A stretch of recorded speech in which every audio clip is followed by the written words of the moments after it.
ചോളന്മാരുടെ തലസ്ഥാനമായിരുന്ന തഞ്ചാവൂരിൽ സ്ഥിതി ചെയ്യുന്ന ലോക പ്രശസ്തമായ ക്ഷേത്രമാണ് രാജരാജ ചോളന്റെ കാലത്ത് നിർമ്മിക്കപ്പെട്ട ബൃഹദീശ്വര ക്ഷേത്രം. അദ്ദേഹത്തിന്റെ പിൻഗാമിയായ രാജേന്ദ്ര ചോളൻ ഒന്നാമന്റെ കാലത്ത് ഗംഗൈകൊണ്ട ചോളപുരത്തെ ക്ഷേത്രം നിർമ്മിക്കപ്പെട്ടു. അക്കാലത്തെ ക്ഷേത്രങ്ങളും അതിസമ്പന്നമായിരുന്നു. സമ്പന്നമായ ഖജനാവാണ് ക്ഷേത്ര നിർമ്മാണത്തിന് രാജാക്കന്മാർക്ക് പ്രചോദനമായത്.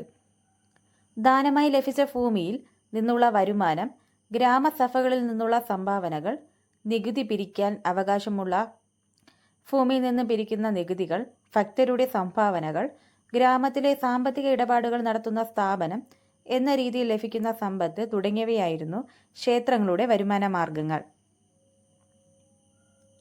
ക്ഷേത്രങ്ങളോട് ചേർന്ന് വിദ്യാഭ്യാസ സ്ഥാപനങ്ങൾ, ആശുപത്രികൾ എന്നിവയും പ്രവർത്തിച്ചിരുന്നു. ക്ഷേത്രങ്ങളുടെ നിർമ്മാണം, അവയുടെ പരിപാലനം എന്നിവയുമായി ബന്ധപ്പെട്ട് നിരവധി പേർക്ക് തൊഴിൽ ലഭിച്ചിരുന്നു.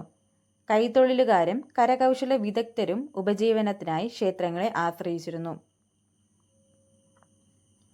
ബൃഹദീശ്വര ക്ഷേത്രം തമിഴ്നാട്ടിലെ തഞ്ചാവൂർ നഗരത്തിൽ സ്ഥിതി ചെയ്യുന്ന സുപ്രധാന ചരിത്ര സ്മാരകമാണ് ബൃഹദീശ്വര ക്ഷേത്രം അഥവാ രാജരാജേശ്വര ക്ഷേത്രം. തഞ്ചൈ പെരിയ കോവിൽ എന്നും ഇതറിയപ്പെടുന്നു. ശിവഗംഗ കോട്ടയാൽ ചുറ്റപ്പെട്ടാണ് ഇത് സ്ഥിതി ചെയ്യുന്നത്. കൊത്തുപണികളുള്ള 2 വലിയ ഗോപുരങ്ങളാണ് ഇതിൻ്റെ പ്രവേശന കവാടങ്ങൾ. പ്രതിഷ്ഠയുടെ മുകളിലുള്ള കമാനത്തിന് 13 നിരകളാണുള്ളത്. യുനെസ്കോ ഈ ക്ഷേത്രത്തെ ലോക പൈതൃക കേന്ദ്രമായി പ്രഖ്യാപിച്ചിട്ടുണ്ട്.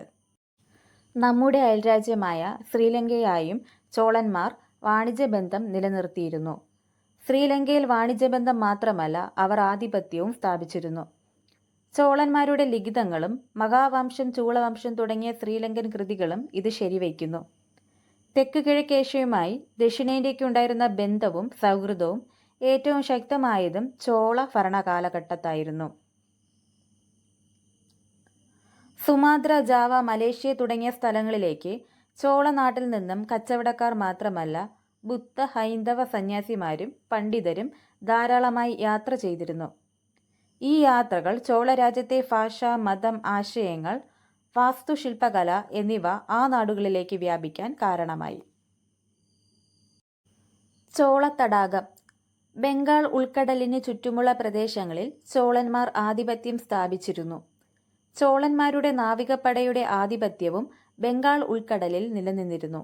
അതിനാൽ ബംഗാൾ ഉൾക്കടലിനെ ചോളത്തടാകമെന്ന് വിശേഷിപ്പിച്ചിരുന്നു. ഗംഗൈകൊണ്ട ചോളപുരം തമിഴ്നാട്ടിലെ കുംഭകോണത്തിന് 36 കിലോമീറ്റർ വടക്കായാണ് ഗംഗൈകൊണ്ട ചോളപുരം എന്ന ചോളന്മാരുടെ പിൻകാല തലസ്ഥാനം സ്ഥിതി ചെയ്യുന്നത്. രാജേന്ദ്ര ചോളനാണ് തലസ്ഥാനം തഞ്ചാവൂരിൽ നിന്നും ഇവിടേക്ക് മാറ്റിയത്.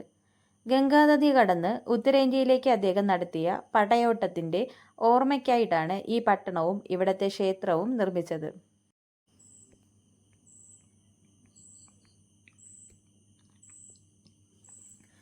ചോള ഭരണം രാജാവിനെ ഭരണത്തിൽ സഹായിക്കാൻ മന്ത്രിമാരുടെ ഒരു സമിതി ചോള ഭരണകാലത്ത് ഉണ്ടായിരുന്നു. നാവികപ്പടയടക്കമുള്ള ശക്തമായ ഒരു സൈന്യം ചോളന്മാർക്കുണ്ടായിരുന്നതായി 13-ാം നൂറ്റാണ്ടിൽ ഇന്ത്യ സന്ദർശിച്ച വെനീഷ്യൻ സഞ്ചാരിയായ മാർക്കോ പോളോ അഭിപ്രായപ്പെടുന്നുണ്ട്. രാജ്യത്തെ ഭരണ സൗകര്യത്തിനായി മണ്ഡലങ്ങൾ, വളനാട്, നാട് എന്നിങ്ങനെ തിരിച്ചിരുന്നു. കച്ചവടത്തിൻ്റെ പുരോഗതിക്കും സൈന്യത്തിൻ്റെ സഞ്ചാരത്തിനുമായി ഭരണാധികാരികൾ നിരവധി പാതകൾ നിർമ്മിച്ചിരുന്നു.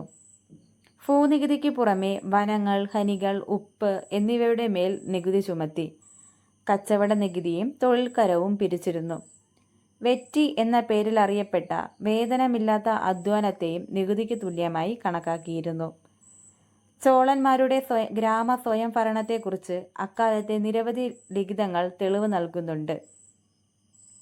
ഉത്തരമേലൂർ ലിഖിതമാണ് അവയിൽ ഏറ്റവും പ്രധാനപ്പെട്ടത്. ഊർ, സഭ എന്നീ പേരുകളുള്ള 2 സഭകൾ അക്കാലത്ത് നിലനിന്നിരുന്നു. ഇവയ്ക്ക് സ്വയം ഭരണാധികാരവും ഉണ്ടായിരുന്നു. ചാലുക്യർ കർണാടകത്തിലെ വതാപ്പിയിലെ പാറ വെട്ടിയെടുത്ത് നിർമ്മിച്ച ക്ഷേത്രത്തിൻ്റെ ചിത്രമാണ് തന്നിട്ടുള്ളത്. CE 6-ാം നൂറ്റാണ്ട് മുതൽ 12-ാം നൂറ്റാണ്ട് വരെ ദക്ഷിണേന്ത്യയിലും ഡെക്കാനിലുമായി ഭരണം നടത്തിയിരുന്ന ചാലുക്യരാണ് ഇത് നിർമ്മിച്ചത്. ജൈന, ശൈശവ, വൈഷ്ണവ പ്രതിഷ്ഠകളാണ് ഇത്തരം ക്ഷേത്രങ്ങളിൽ ഉണ്ടായിരുന്നത്. ഈ കാലഘട്ടത്തിൽ ചാലുക്യർ നിരവധി ക്ഷേത്രങ്ങൾ നിർമ്മിച്ചു.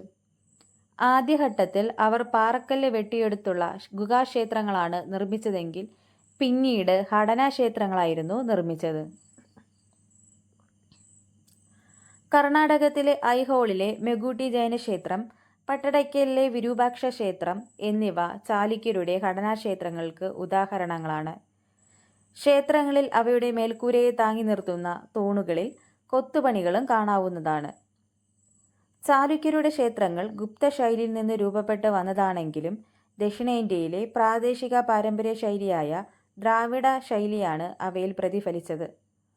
പാറക്കല്ലുകൊണ്ടുള്ള നിർമ്മിതിയായിരുന്നു ദ്രാവിഡ വാസ്തുവിദ്യാ ശൈലിയുടെ മുഖ്യ സവിശേഷത.